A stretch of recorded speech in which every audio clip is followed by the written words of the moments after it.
Hi guys, and welcome back to Rich Girl Energy podcast. I'm your host Priyanka, and today is the first episode of my podcast, which is called Luxury is a Mindset. This episode is going to be broken down into 5 different chapters, so depending on which one you want to watch, then feel free to skip to that one. I'm going to be starting off with chapter 1, which is called What People Think Luxury Is. So when people hear the word luxury, straight away people think of a designer bag, a car, anything materialistic. But for me personally, luxury in life is peace. I say this because if your mind is stressed, your heart is scattered, and the energy just isn't there, personally, I wouldn't feel at peace and I wouldn't be happy.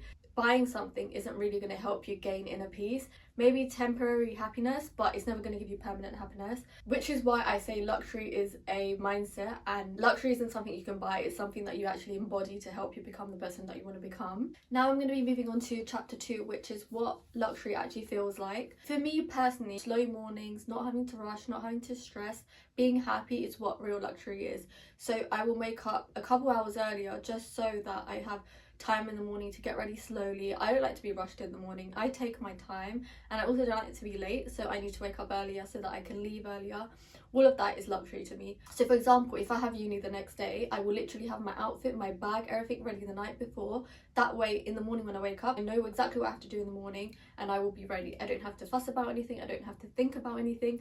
I'm just slow, relaxed, and I'm happy. If I was to rush and stress in the morning, my mood would be gone. I would not be happy. At least for me, that affects my day and I will not be happy, and I don't want to be feeling like that. Real luxury feels slow, it feels intentional, it feels like you have control over what you're doing. Like I said, it's taking your time in the morning. It's choosing silence over reacting.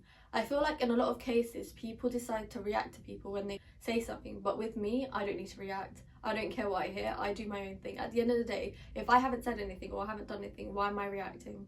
It does depend on the person and the thing, but in most cases, I don't feel the need to react. And this leads me on to saying, choosing peace over proving a point. The one thing I don't understand is why people decide that they want to prove a point. At the end of the day, if you know you're right and you know what you're doing, why are you sitting there trying to prove a point to someone that doesn't deserve that?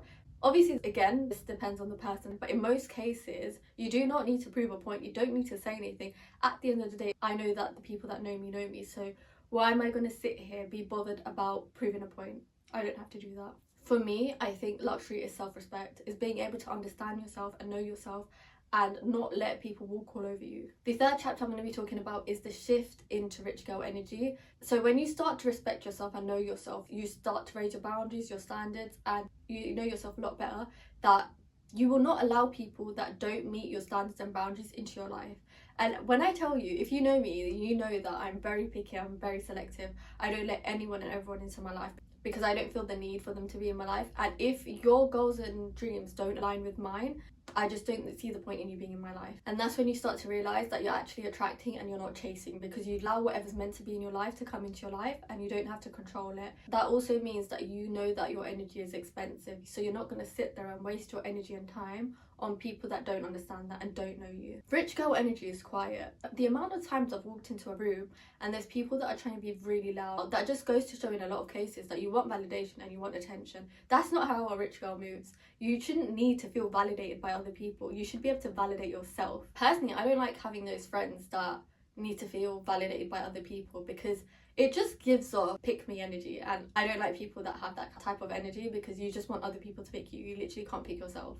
Rich girl energy is soft, it's feminine, it's powerful. When you know your own worth, you start to move differently. You know yourself, you know what you want, and you'll go get that. You won't settle for any less. Because you know who you are, you're becoming that woman, so you know that she's disciplined, she's got standards, she's got boundaries, and that she doesn't shrink her worth so other people like her. Again, she doesn't need to feel validated by other people. The fourth chapter is building a luxury mindset daily, and the word daily is really important because you have to be doing this every single day. You have to be consistent so that you get used to it and it becomes a habit. I've just been talking about the rich girl energy mindset, but now we're actually going to incorporate it into our lives. There are 4 categories I'm going to talk about for now. The first one being self-respect, and this is important because if you don't know your own worth and you don't respect yourself, no one else is gonna. It's as simple as that. Luxury starts with how you treat yourself. You need to have these standards and boundaries so that you don't allow people into your life that don't meet them.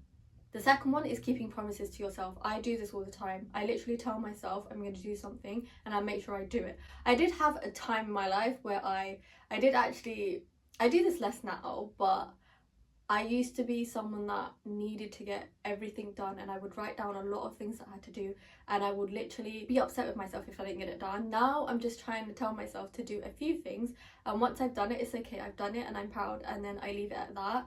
And I'm still working on it because sometimes I still get a bit like, why haven't I done that? But don't be too harsh on yourself. This one links to the next one, which is doing things that you said you'd do. A lot of the time where we work, like for example, I have a part-time job and I will do things because I have to do it and I need to get it done. So why are you not doing that for yourself?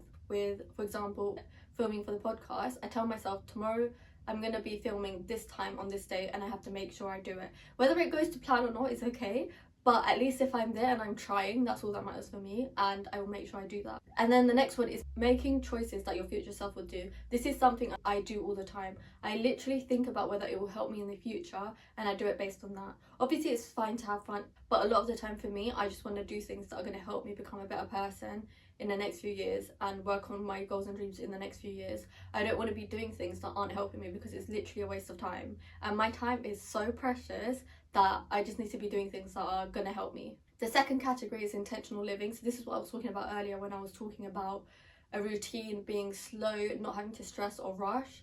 I don't want to live with stress, I don't want to live with rushing. So whatever causes that in my life, I get rid of. Whether it's people or things, bye, because I literally don't have the time for that and I can't be dealing with that. The third one is controlling your emotions. I'm going to give you guys an example first. So there are times where, like, okay, I miss a train, for example. Before I would literally be like, that's so annoying, it's a waste of time. But then I started to realise there is a reason to why that happened, and I just say, do you know what, God didn't want me on that train, so I didn't have to get on that train, and I sit back and relax. I don't stress about it anymore because at the end of the day, it's happened, there's nothing I can do, so we just leave it. There's no point getting angry because it isn't going to get us anywhere, so we just leave it. We slow down, we relax, whatever, it's okay. The fourth one I'm going to talk about is discipline, and this is so important because on the days that you're not motivated, your discipline will help you. I have an example for this actually. So before, when I used to go to the gym, I've hurt both my ankles, so I can't go to the gym right now.